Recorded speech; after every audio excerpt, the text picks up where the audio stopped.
bakal nindaki marang permintaane para kanggo. Lah kok malah dibotte oleh si adikne dikongkon dadi panyasane wong sesaji. Ya wis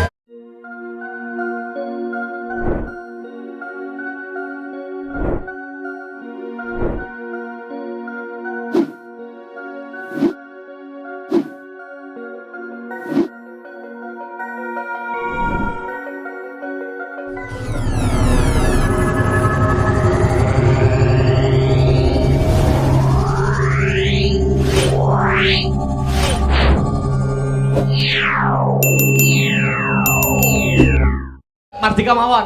Oh, Mardika, napa nika apakah ada permintaan Belum Kang ada. Mas Belum Raden ada. Mas Akbar panggilan Syah panggilan Alam. sayang Kang Mas Belum ada. Raden. Bebas mawon, Dik. Lah nek Masing aku lho, musik ya kena. nyun sewu Mas. Pripun? Lek kula panggilan sayang mbek bojoku ya Umi karo Abi. Loh, Legayane. Lah kowe apa panggilan mbek bojoku? Siti Badrok kaya arang-arang kaya Umi Abi. Lah kowe panggilan sayangmu apa? ya karek aku toh. Lah nek mbek bojomu piye kowe? Aku biasa rene berat aku. kowe ngono kuwi jenenge budi sewe enggak boleh. Menjatuhkan bojo Lah dhewe. emang kalau yang bagus apa? Apa yo yang ngono kuwi. Terus Jawaban dalem. Yang Ya. dalam sayang. rungokno Met, rungokno. Sayangku. Astagfirullahaladzim. Aku wis kudu nyipok iki rasane. Masa tulungi ken. Kita kelainan kita. Sayang. Lah yo Mas. Ayo cium sayang. Iki apa to? Wis sak paten iki kan. Aku malah geri. Mas Akbar tadi tuh aku tuh hampir dicium sama komet loh Mas. Siapa kamu? Dicium apamu? Masuk Dia mau dicium pipiku. Bres Mas kalau bocah. Anu Mbak, anu.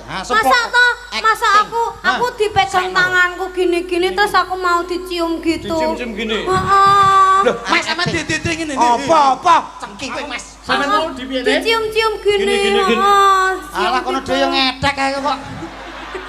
Alon-alon jembar le. Yo suwe nek sing ciut meja biliar. Ya ora. Betul. Lho kowe betul kowe jane sengkuni. Lah ya bolone sapa to? Aku boleh dewa. Bal tuh. Ayo mau menghaturkan apa Dik niki? Menghancurkan. Menghancurkan. Memang cinta itu Apa ya? Oh bebas nek jenengan Bebas. nyanyi, wow wis jan. sampean anggere nyanyi wah piyayi mriki pun seneng sangat pokoke. Nggih. Oke kalau gitu. Monggo. Napa Mas? Lintang Asmara. Lintang Terus Asmara. ada lagi? Apa neh? Sampun niku mawon. Lintang Asmara niki mawon. Lamunan. Nah, menika. Kang Ajeng nyun sewu. Ngersake napa Bapak? Suara terbanyak. monggo. Lamunan. Nah, suara terbanyak langsung judi. Iya. Judi piye to kok judi gitu. Judi ngawur. Aku mbayangno Monggo, niki kan salindri nyanyi. Lamunan ya. Nggih. Judi. Mas Markaban. Wis lho. Iki sing pengendange iki para sapa ya jenenge? Subeki. Apa gak mantan bojone Mbak Nela kae ya udu kok ya. Oke Cak Sotik iki anu kawe ya iki. Dudu wong kuwi Sukri kok. Apa lagu sing terbaru iki? Oke. Iya. Bareng bersama Asta Beratanya Indonesia. Wasai. Ayo Cak Dodok. Goyang kembali tipis-tipis bro. Sing duwe ayune sak Indonesia so. Dengan Salindri. Manten kakali. Kita jadi mantan Mas. Cepet Mas. Ayo MC. Ayo. Sampun kawis tinggal Nah, iki. temanten putri ingkang Ayu Sulistion Warni. Wah, iki. Temanten kakung sajaipun kados to carang ingkang Ngenyek. Oh, padange carang aku. wis kuru ngono to. Heeh. Kados Raden Janaka. Janaka. Kanthi pangajak mugi temanten sarimbit dadi Kok temanten. enek musike to? Lah piye dikai asil oleh apa piye? Mosok manten asal oleh lho. Lah pantesen apa? Anu musik no. Heeh, musik. Indo. Nganten koclok. Nganten kok pindho Ayo. Ayo maka anu Nung ning nung ning. Wah, iki. ya. Oh jadi anu kok gak enek tragedi ngidek telek. Lho kok Ndok kita ndok kok telek piye to? Iki dadi apa perias? Perias. Oke, lha ke. Aku kan dadi panggih no. Panggih. Aku kan mbak ini kan di salon to. Hah? Oh, aku ning kono. Wedding. periase anu sintan jeneng ya. Wedding. Mbak ini kan kok kene Mas Akbar kok kono. Temu manten. Aku Monggo. Kanthi ungilipun kodhok ngorek. Sapa dikar Anu, karo apa? latihan ya Mas ya. Iya, iya, latihan. Kurang seminggu hari H kita Iya. menikah. Umpamane maksudnya. Wis karek kono. Aku piye ki? Wus dumugi wahyane mangsa kala.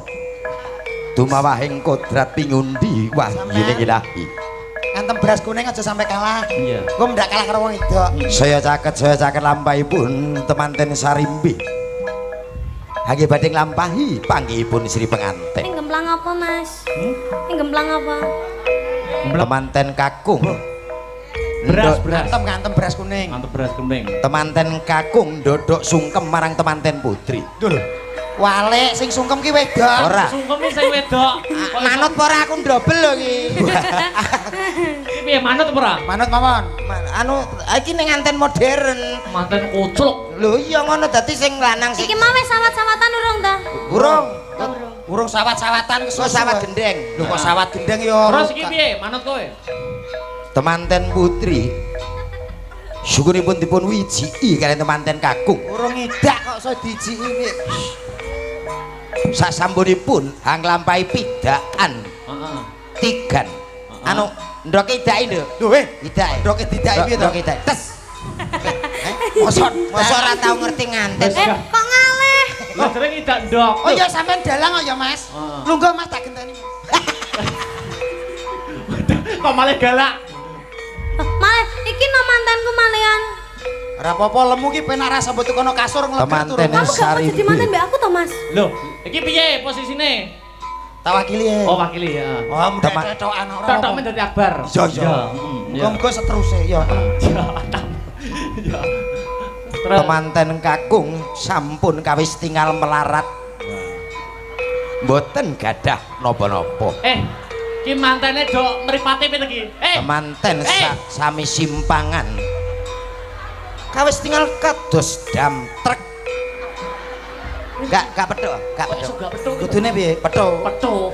Blok goblok. Ngono nanggap MC. Biasa itu ganjing sikilmu. Wis sing rabi paski piye? Temanten kakung saha putri menika riyen dados paskibraka. Panggihipun Sri penganten kekalih sungkem le. Mas kan suami istri. Hormat. Rek. selesai. Tegak. Rek. Temanten putri dan putra hadap ke depan gerak. Mana matamu? Matamu dhewe. Sing kaya pas Gibran mata. Ini mataku. Ini mataku. Mana matamu? Ini mataku. Satu-satu. Ini matanya mana? Ini mataku. Kok kayak sentolop toh? Mataku. Ya ya. Mana matamu? Ini mataku. Mana matamu? Ini mataku. Mana?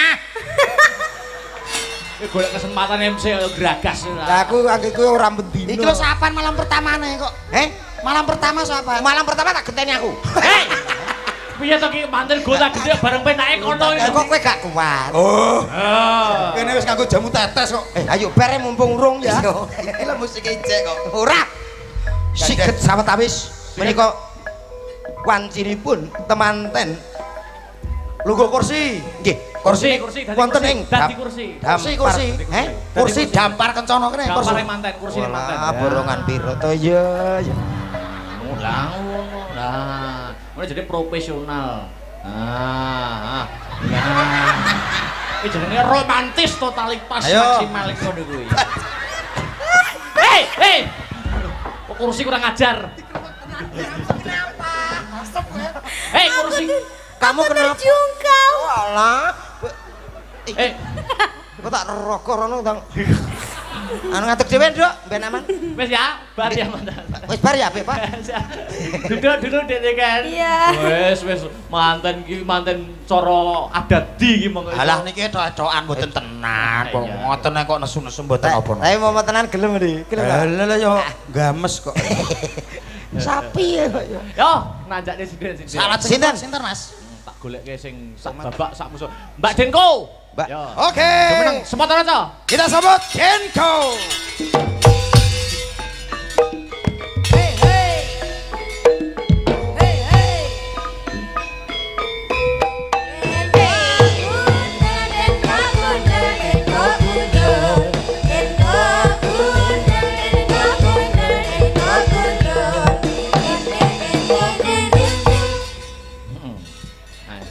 Disapa. Heeh, kuwi lho.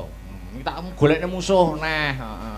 Ah, lek mang Mbak Niken wis enek pasangane. Iki digolekno pasangan awakmu. Disapa Mas Komet. Heeh, ditakoki men, ditakoki. Mbak nyen sewu jenengan uang. Lho. Paring asma sinten? Paring asma sinten, Mbak? Aku. Nggih, nggih. Hah? Sampean paring asma sinten? Aku mau Nggih. numpak mobil. Ah, Oh. modar kowe. Rene numpak mobil. Oke. Tuh. Awale ngono, berikutnya engko pas. Ngaturke napa menika hari jadi Kota Nganjuk yang ke 1087. Mbak sinten, Mbak? Aku. Nggih. Wis mangan. Oh, modar nggih kowe. syukur, nggih nggih. Modar. Tuh, Rene. Kowe iki lem nakoki kurang halus, ngaliyo. iki parah tuh iki. Nyun sewu diajeng. Dalem Kang Mas. Yo penak ngene lho, Mak. Kowe ngono lho. Terus cangkemmu konslet wae. Nyun sewu, paring asma sinten nggih Oh, diajeng? kula niku Deni lho, Oh, Mas. nggih, Mbak Deni nggih. Heeh. Di dalam saking pundi, Mbak Deni? Saking Guyangan. Hei. Wah, iki milik umum iki. Loh, Wah. jenengan kok ngertos to, Mas? Aku ping pindho rono kecelik terus. Lah, sing gawa topi ijo kae, Mas. Gowo kalau garangan gurimu lho. Antara bakul topi yo. Ha, ini takoki penak ngono to, Met. Wah, Wis sing kira- halus to, basamu sing halus. Mbak 250 purun. Hei. Apa kowe? Anu saking pundi, Mbak? Pidalem saking pundi? Moh. Mbak, mau ya Moh. apa? Aku gak tau apa-apa iki. Jenengan daleme pundi katene? Moh aku moh. Oke. Moh. Lho, mau kok oke piye to Mau iki? oke lho. Wis gak nyambung ki bolot wedok kita ya. Nyun sewu diajeng wau. Nggih dalem-dalem, Mas. Dugi mriki wau jam pinten panjenengan? Ya Allah, kula niki mau jam 3 sampun JR wonten mriki lho, Mas. berarti jenengan di situ Kahanane saged. menika rame sanget ya Laras, Allah. piyayi mriki lu ngeten iki leten napa piyayi ingkang Remen budaya? sanget nggih, Mas. Remen sanget nggih, Mas. Wah, Nyambung lho dijak omong nyambung. nyambung ngono. Tapi kok iso gemes nopo? Iya ya kok aneh karo kono nyambung. Wane nya. Hah? Wis sing ahli ya. Wane hene ho. Hene. Oh, he. No, ha. Wah, oh Apa? Lah ning ngene malah medhit. Bareng ngomong ngono malah sambung. Lah nggih. Sambung apa padha kocloke. Yo Banyuwanginan yo. Banyuwangi. Apa wis? Manut, Bebas. penting Banyuwangi. Bebas. Penting Banyuwangi. Yo, gerajakan. Oke.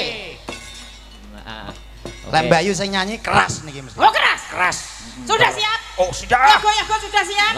Ah, sudah siap apa belum? Mbak Yu, sampean biyen apa supporter bal-balan? Kuli. Oh, kuli piye? Kita bungkuk ngono lho. Gaduh tenan. Makasih. Yuk. Padha sampe. Kerasakan. Ayo terus.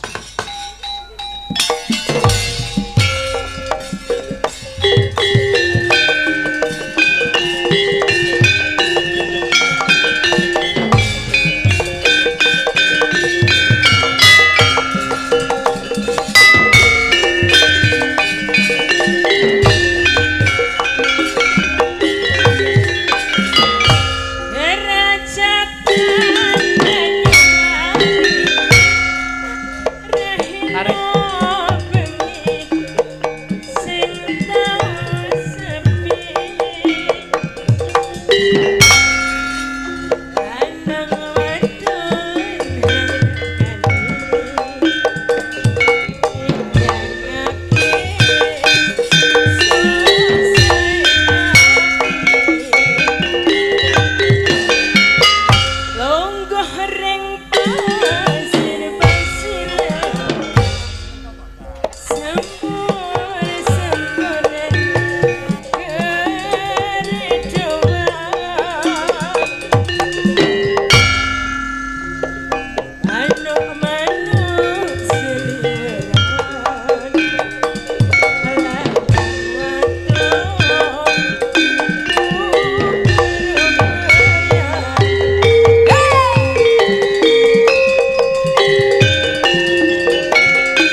to. Ya ben to Mbak tepuk tangane merupakan suatu kebahagiaan ngono lho, ngagumi jenengan ngono.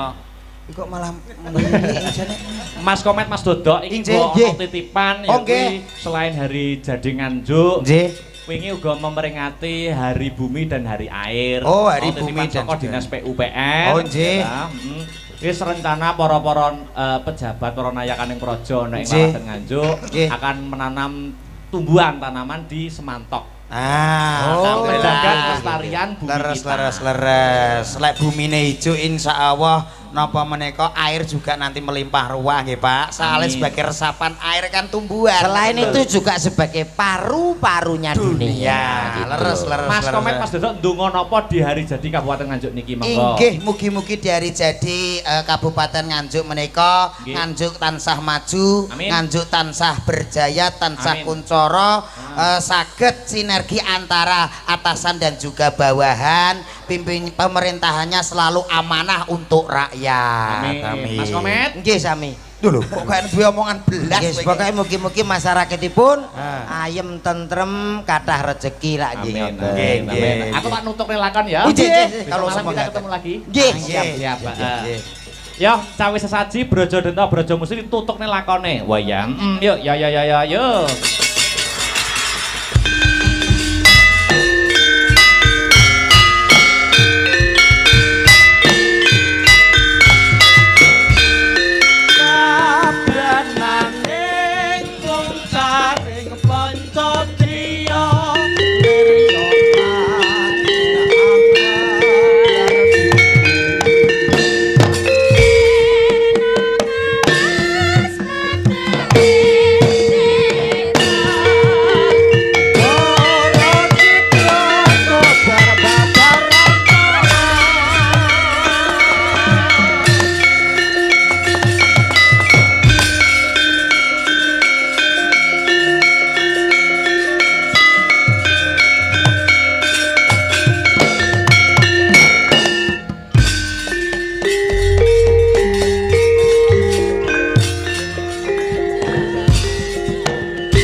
rido mawur mangawur-awur-wurahan pengarane ngajurit gong maguru kongso tetek kaya butula war pangri ing turangga estim yuwang dwaja kang kekitir ora kata ingkang dwaja dwaja lelayu sepit dalah Paman Sengkuni kang sampun medaling Jawi kula Satru Banjar Junut pundur sasana cumadung dawuh Paman kula kareta marema cumadung dawuh Paman kula Ratu Mbara Keling Punjaya Jatra cumadung dawuh kula Satru Pedanyangan Sutu cumadung dawuh Paman kabeh wae anakku nggih resata Kurawa pisan iki dawuhku padha gatekno sepisan aja mbok kendhone anggonmu dandan malah kepara padha kencengana kaping pindho kerep ana anggonmu padha geladen perang kaping telu olah kanuragan kepara padha ajekana awit Kakang Durna gurumu wis ngendika Kurawa kuwi pancen kedunging kasekten ulekaning kadigdayan dalah Paman Sengkuni Paman Sengkuni ngendika jare Kurawa kedunging kasekten ulekaning kadigdayan. Lah ning nyatane nek perang kok mboten nate menang ngaten iku, Man. Ah nek kuwi nasib kuwi. Batinmu mesti wong perang iki jane adu nasib apa adu kasekten, ya toh? Nggih. Sadurunge kewetu tembungmu tak sauri luwih dhisik. Wong perang kuwi ya nasib ya kasekten. Malah pangarasaku wong perang kuwi sing baku ana gelaring yuda. Kang Eyang Bisma nate paring dawuh wong perang kuwi aja mung didoli akal ning ya nggunakno akal sebab kabeh wong kuwi sino ngapes ora beda kaya sing tak rembug karo Raden Brajadenta ana Pasiwakan iki mau Dur ya kuwi putraku Brajadenta bakal njabel panguwasa Pringgondani saka tanganing Gatotkaca yen Gatotkaca ora ngulungke bakal direbut sarana Bandayuda malah nek perlu Pandhawa ditumpesak oyot-oyote. Wis saiki tak wene wektu kanggo Kurawa anggone kepengin padha takon. Nah, sajake Durmagati kepengin takon. Kowe tak olehi omong ning tak wene wektu nggo 2 menit. 2 menit iki ora apa-apa, Mas. Pendapat itu satu sama lain berbeda, Mas. Sampeyan gadah polisi pengen mateni Gatotkaca kali Pandhawa. Ada yang setuju, ada yang menolak. Itu wajar, Kalau saya pikir jelas Paman Sengkuni itu orang legan golek momongan. Cobi toh. Lah wong Gatotkaca niku sing milih rakyat Pringgondani. Pilihan sudah selesai dengan sukses tanpa gejolak apa-apa. Tinggal bekerja sama bersama. Lah kok sampean malah ngubupi pikire Brajadenta supaya ngerebut pakuwasa Pringgondani. Niku jane pikir sampean niku pikiran patih napa pikiran maling to, Monggo sampean iki dudu wong Pringgondani lho, Kok mentalane gawe kisruh? Lah kok badhe ngorak-arik negarane liyan niku pripun? Nek ngaten bener kandhane wong-wong nika. Ngendi nggon ngendi papan kok isih ana Sengkuni, mesti ora tau tentrem kahandane. Lah kok persis coba to. Saya tidak heran kok, Karena kalau batuk itu masih bisa diobati. Ning yen jenenge watak ora bakal ilang yen ora bareng karo sing nyandang. Lho niku. Padahal kita pernah mendengar petuah dari Eyang Abiyasa lho, Ketika beliau mewejang Raden Nirbita, waktu diangkat jadi patih Wirata, Simbah Abiyasa melingaten, "Le Nirbita, lamun kowe dadi patih kang sepisan pinter mulang aja pinter maling. Kaping pindho gelem udu aja gelem ngedu. Kaping telune kulinakno mikir aja sok kulino mukir." Lho niku falsafah luhur lho, Wis nek guneman wis. Ampun. Saiki genti aku ya le sing ngomong. Mbahmu Abiyasa kuwi nuturi becik lumrah merga simbahmu kuwi pendhita. Lah kuwi patih. Aja kok padhake karo pendhita bakune ayo budal. Yen ketemu kala bendana kon bali glagah tinunu yen ora gelem gek dipateni. Karana kala bendana luwih ndukung Gatotkaca tinimbang kakange si Brajadenta. Wah, lah dalah. Kok ngaten niku pripun, Man? Pun Mas diumbar mawon, Pun. Ben gek ndang geger mawon, ben ndang geger jagate Sengkuni bintang pudyar katen. Malah kahanan iso tentrem lambe lak deplok cengkel. Wis ora usah kakean gunem kantor guna kowe gelem budal ya monggo, ora gelem ya keriya praja. Muga-muga antuk pangasih saka Gusti Kang Maha Wasih. Aswawama kula wonten dawuh paman. Metu njaba. Pisan dandan kapindho mlumpuk, kaping 3 kabudalake, nok non dhateng sendika amit madal pasilan paman. Budal dina iki. Benjing bidal gumuruh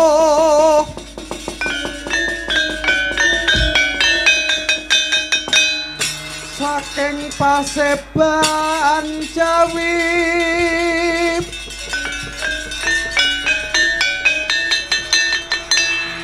kunging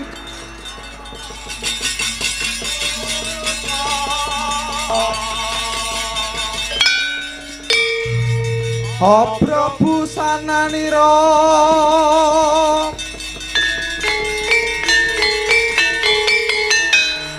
lir surya wadalira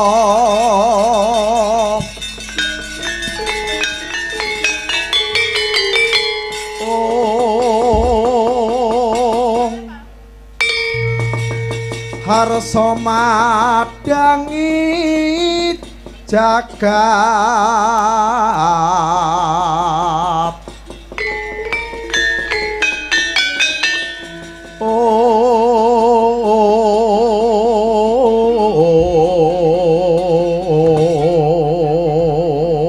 Yo bebudalan para Kurawa. Wadya bawa sing bebudalan.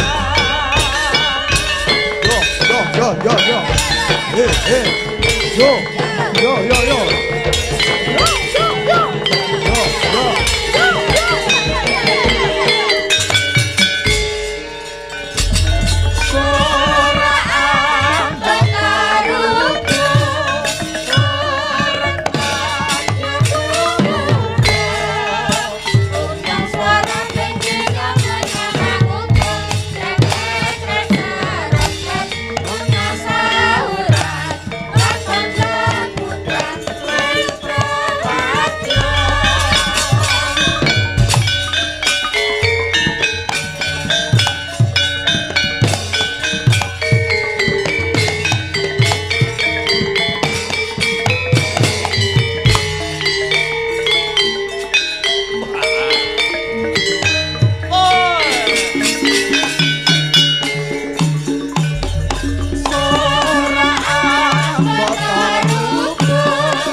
Yo.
Umyung swaraning wadya kang lumampah kumpul sajara watata tancarup ong deni rama parna ong dwaja miyumeng bendeng ungkung risang aswatama kang minangka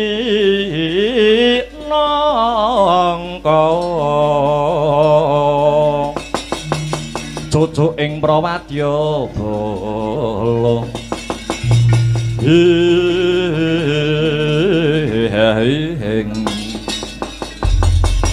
menika Raden Kala Bendana ingkang nembe kundur saking kasatriyan Glagah Tinunu. Kados pundi Raden menapa Raden Brajadenta sampun dipun kanthi wonten pringgondani hanyekseni anak Mas Gatotkaca anggenipun badhe kawisuda jumeneng ratu. Iya piye Paman Brajadenta wis samapta apa durung? Wih ya Panembahan. Luput saka kudangan mrucut saka gendongan. Kok ngaten liripun kados pundi Raden? Ngene Panembahan. Aku wis kelakon ngadhep Kakang Brajadenta. Kakang Brajadenta wis ndak kanthi bebarengan lakuku nyekseni wisudan Ratu Anyar ning tinemune Kakang Brajadenta mbalela Panembahan. Kakang Brajadenta ora sarujuk mbok menawa si Gatotkaca kang kajumenengake dadi ratu sing luwih mrihatinke Panembahan. Ing wektu dina iki Kakang Brajadenta bakal ngrebut bali panguwasa Praja Pringgondani. Janjane wis ora kurang-kurang nggonku ngelingke. Nanging Kakang Brajadenta babar belas ora gagas apa sing dadi kandhane Kala Bendana Panembahan. Iya jagat ya diwa ya Bathara. Kok saged ngaten penggalipun Raden Brajadenta. Aku ora gumun kok Panembahan. Bisane Kakang Brajadenta mangurut tingal kaya mangkono sabab kasatriyan Glagah Tinunu mau ketekan sang provokator Patih Sengguni. Mula Kala Bendana percaya Kakang Brajadenta mesti bubar diurup-urup dikoroki kupinge karo Tikus Sengguni. Mula slendro sing dadi rasamu ya Panembahan. Aku wis ora bisa nggagapi lelakon iki mengko ngarepe kaya ngapa Panembahan. Lang indriya mangu mangun kong kanduhan rimang lir leno tanpa kanin lir leno tanpa kanin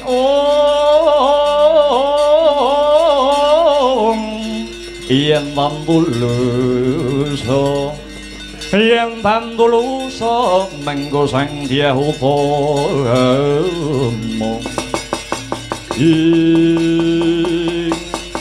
Paman Kala Bendana piye ta sira sumingkira sawetara aku bakal nyingkirake para Kurawa saka kupenganing Paman Brajadenta mengkono ger iya iya Paman karepen aku lan Siwa Senggana kang murba kang sarta masesa ya ger duga-duga ginawa ngati-ngati aja kanthi keri ya ta sira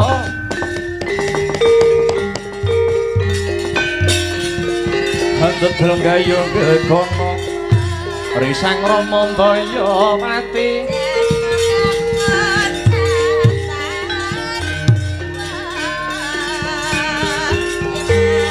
ana yaksa gongcang krama namane wel katak sini cecaki jroning laring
dongeng dendek si panungkul padanono panungkul apa dosane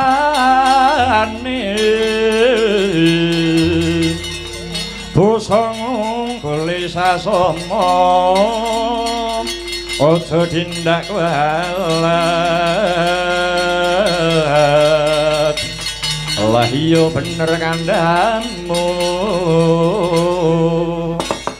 lali sumber katiwasan